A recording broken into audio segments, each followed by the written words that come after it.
अल्लाहुम्मा सल्ली अला मुहम्मदिन अब्दिका व रसूलिका व सल्ली अलल मुमिनीन वल मुमिनात वल मुस्लिमीन वल मुस्लिमात। डिप्रेशन के इलाज के बारे में लोग पूछते हैं कि जो टेंशन है, एंग्जाइटी है और नफ्सियाती मामला है, इसका भी कोई इलाज है। और बहुत सारे लोग पूछते हैं कि डिप्रेशन का इलाज बताएं, असल डिप्रेशन है क्या चीज़। ब्रादरम, जो डिप्रेशन होता है ये नाउमीदी, मायूसी और अल्लाह की रहमत से नाउमीद होने की एक अलामतों में से एक अलामत, अल्लाह ना करे ऐसा हो।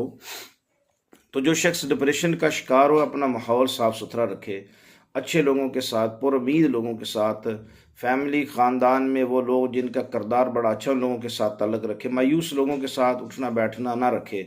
और उसके बाद रात के वक्त जब इशा की नमाज़ पढ़ ली जाए रात तन्हाई में, तो वो बंदा जो है तकरीबन कोशिश करे कि 1 घंटा अपने आप को वक्त दे, तन्हाई में बैठ जाए, पानी का